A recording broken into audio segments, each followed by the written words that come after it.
Mempelajari agama, kalau misalnya masih ada rujukan ilmu yang lebih baik, lebih mumpuni, lebih pantas, maka ambillah ambillah ilmu tersebut dari rujukan yang lebih mumpuni ilmunya, lebih pantas.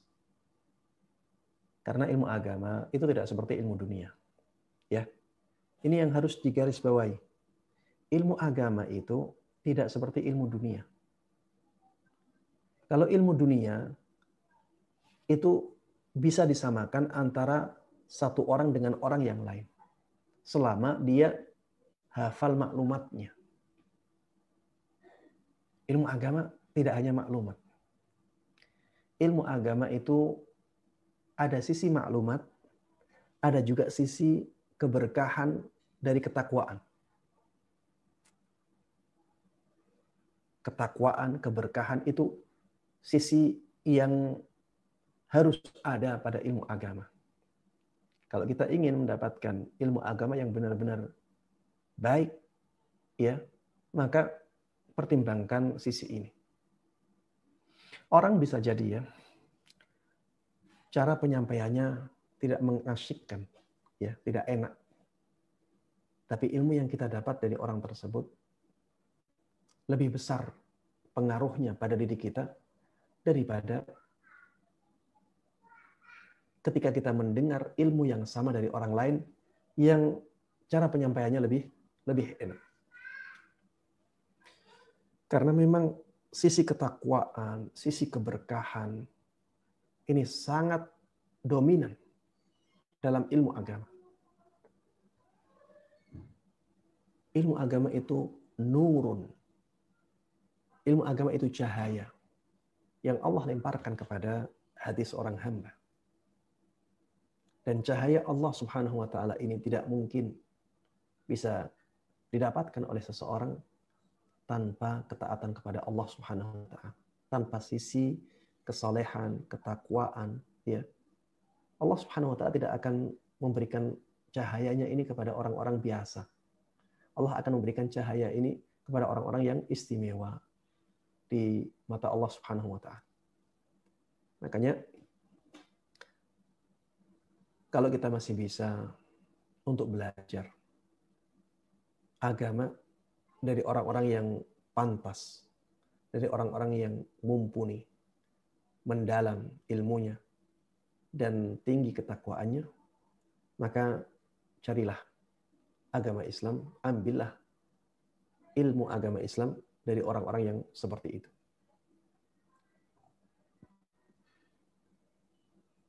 Memang kadang-kadang atau seringkali orang awam itu lebih tertarik dengan cara penyampaian daripada konten yang disampaikan. Padahal yang seperti ini punya efek yang sangat buruk.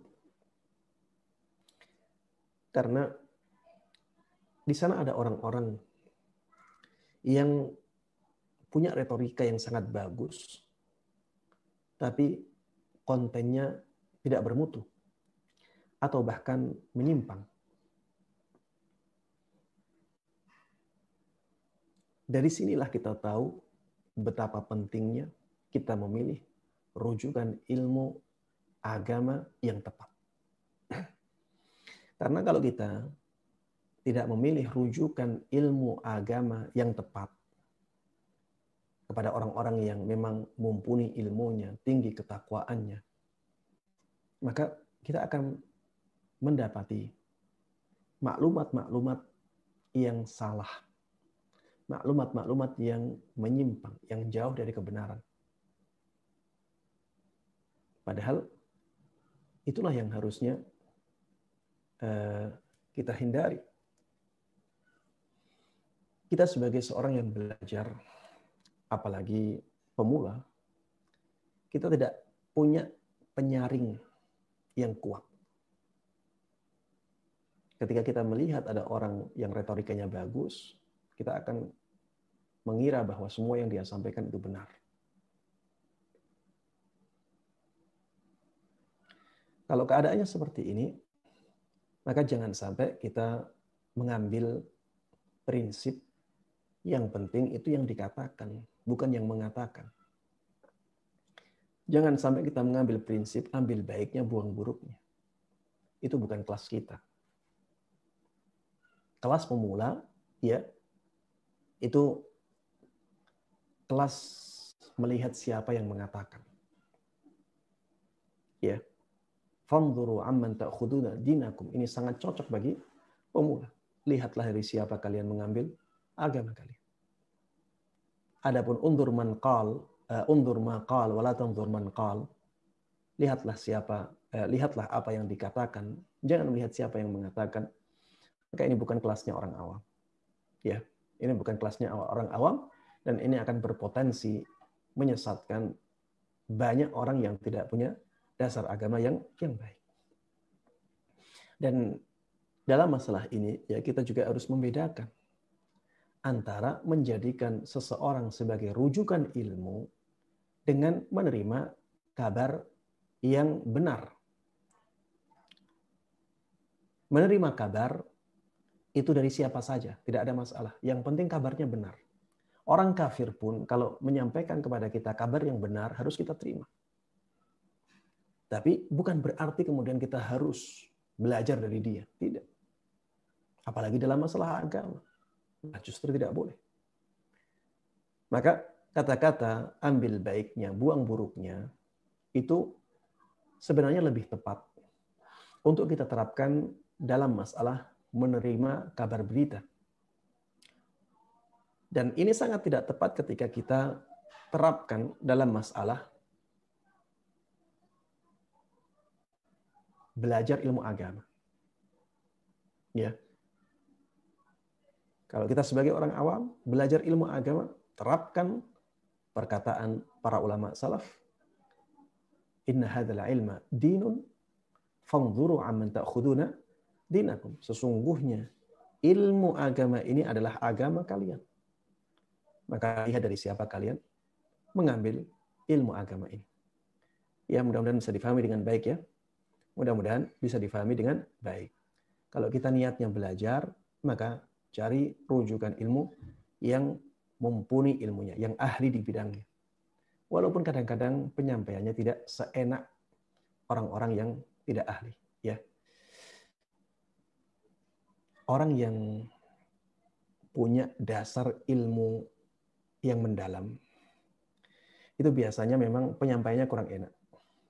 Biasanya ya, ini memang di sana ada orang-orang yang penyampaiannya enak banget dan ilmunya mendalam, ada, tapi sedikit.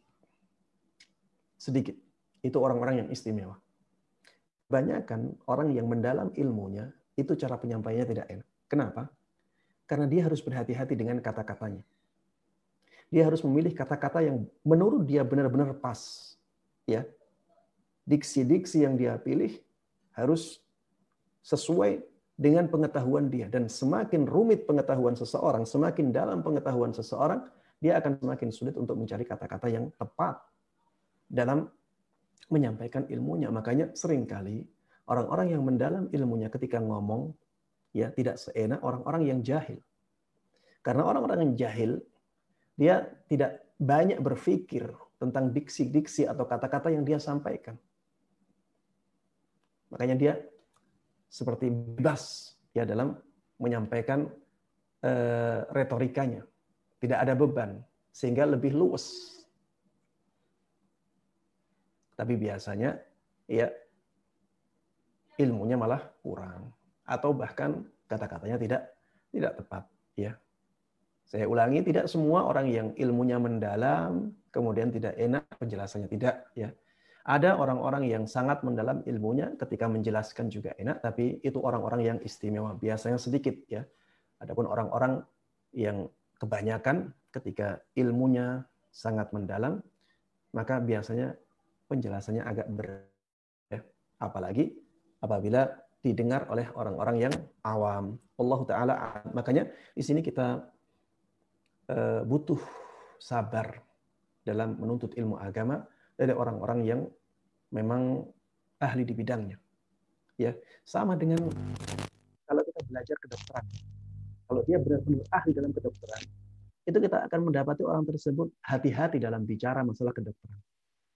Dia akan seringkali kesulitan mencari kata-kata yang tepat untuk mewakili apa yang ada di kepalanya. Berbeda ketika orang jahil tentang kedokteran atau pengetahuannya tentang kedokteran sedikit. Biasanya dia akan lebih leluasa dalam menjelaskan. Tapi efeknya tadi, ya ada kata-kata yang kurang tepat, atau bahkan ada kata-kata yang salah dalam menjelaskannya. Wallahu ta'ala a'lam.